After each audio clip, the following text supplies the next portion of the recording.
As we prepare to enter the 2026 global landscape continues to shift with rapid technological changes and evolving social dynamics. Remaining positive and resilient this year isn't about ignoring challenges, but about building a rational optimism, a mindset that acknowledges risks while actively seeking paths forward.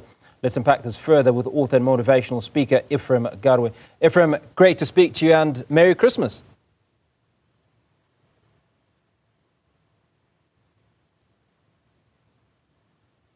All right, Ephraim, you seem to be muted. Can you hear me? Can you speak again, please? I can hear you, yes. I can hear you. Oh, fantastic. Now, in some of the articles that you've written, in fact, there's talk about economic and political reasons for hope in 2026. But for an individual struggling with unemployment, grief or disappointment, how do they access that sense of optimism? I mean, where do you get the energy, the drive to deal with some of those issues? Well, I think it's really about, you have to change the way you think. I think it's about changing the narrative. When you used to think that you can't do certain things, it's really about changing the thought processes and telling yourself that you can do things. I'll tell you a good example that just yesterday I was looking at a video of one young person who has an accounting degree from India, but he went back to Zimbabwe and couldn't find a job in Zimbabwe.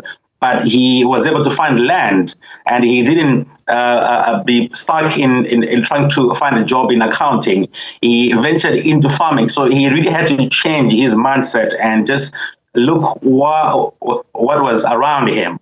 And he ventured into farming, and now he's running tomatoes and vegetables. So it's really about changing the way you think and looking at opportunities that are around you and looking at available opportunities that are close to home. So it's the first important thing is to change the way you think and being around people who can inspire you and push you. To be the best person that you can be in life. So the first and important thing that people have to learn to do is changing the narrative and changing the people that you are around with. And if you do that, you will see that you will be able to enter into the new year with a positive thinking. Now, when we take a look at your book, right, you write about turning pain into power and wounds into wisdom. Can you give us one or two practical steps that someone can take to start that process? Yes, so I'll give you a personal example. So I was born with a speech impediment. I was born and I couldn't speak. And I struggled with interacting with my peers when I was in school. And I started writing as a way of dealing with my speech impediment. At that point, I didn't even think that writing was going to be a big thing for me. But during those days, writing was just my way of expressing my feelings because I could not express my feelings as somebody who had a speech impediment. So I was able to turn my struggles of not speaking into writing, which is now part of me, which is now my work, which is now something that I do at a bigger scale. So you can be able to look at your pain, your suffering. It could be anything that you have gone through in life. The most important thing is looking at the lessons. What can I learn from this pain? What can I learn from these difficulties? What can I learn from this experience? And use those experiences to develop a new you. I was able to develop a new me, which is an author now from a position of not being able to speak. So you can actually look at the experiences you have gone through and learn things from that experience. And then as you look into the future, you are able to say, I'm going to do things differently. So you could have lost business. You could have been divorced or whatever. But then the most important thing is saying, what are the lessons that I got from this loss? What are the lessons that I got from this divorce? What are the lessons that I got from this heartbreak?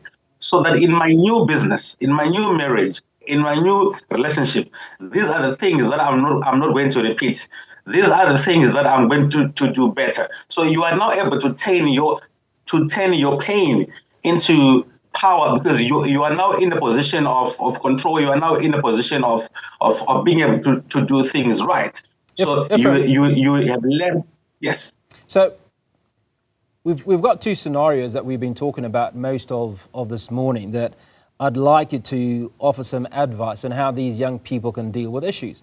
So the first issue is there are a number of young people that have failed to get the right grades to go into the next grade. So they're having to repeat grades. So for instance, you're in grade 7 and you can't go to grade 8 because you failed, right? And you get taunted. There's a lot of emotional turmoil around that on how do you come out stronger on the other side. So that's the one scenario.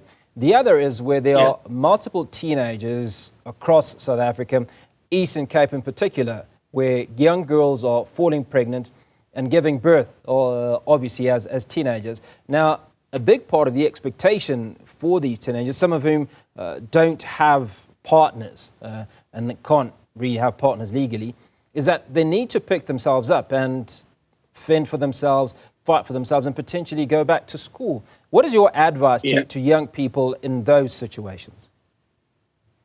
Yeah, I think the most important thing is to learn that what has happened has happened.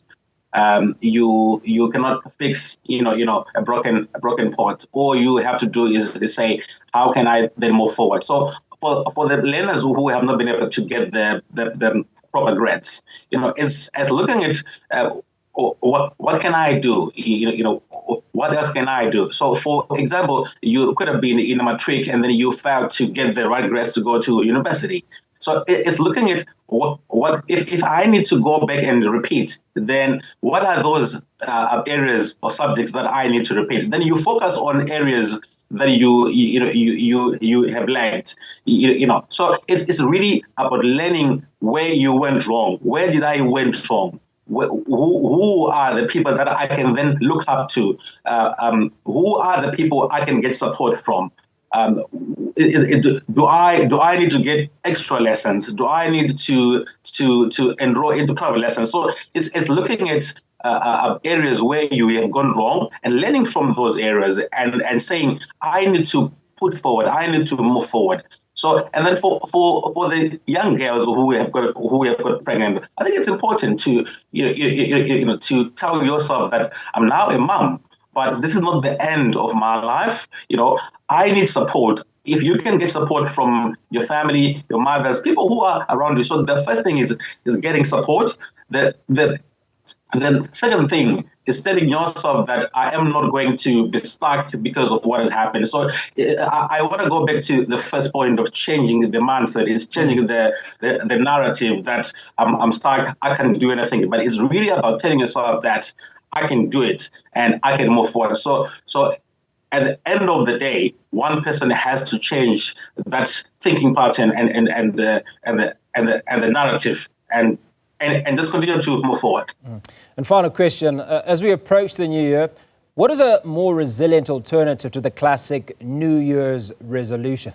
Because we talk about resolutions year in, year out. Yeah. I mean, you talk to the guys at the gyms, right? For the first 30 days, 40 days of the new year, those gyms are pumping. Yeah. But by the time you get to the end of February, early March, they're back to their old numbers. Yeah. So I mean, it's not enough just to write things down. It's really about the first thing is commitment. You have got to be commitment to whatever resolutions that you want to do. You have to put hard work into it. You have to be consistent. In doing that which you want to do and achieve. So the first part is commitment. You might need to write a vision board, which keeps on reminding you of what you want to achieve. So if you continue to see your vision maybe on a vision board, it's going to keep on reminding you of those things that you want to achieve in life. But you have to commit. You have to be consistent. You have to be disciplined.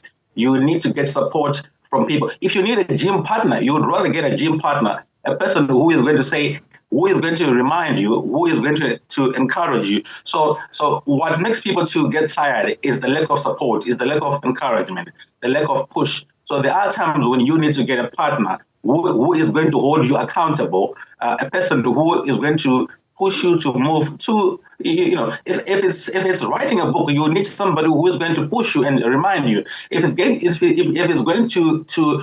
to school, if it's enrolling into a new course, you need that accountability partner, a person who is going to push you, because without that, it's very easy to go back. It's very easy to falter back because you can easily get tired. You can easily lose focus. So a partner, an accountability partner, is going to be very important and helpful in the year 2026. Ephraim Garwe speaking to us from Norwich in the United Kingdom, author of Turning Your Pain into Power, Turning Your Wounds into Wisdom, giving us those thoughts and ideas on how to take your life forward in 2026.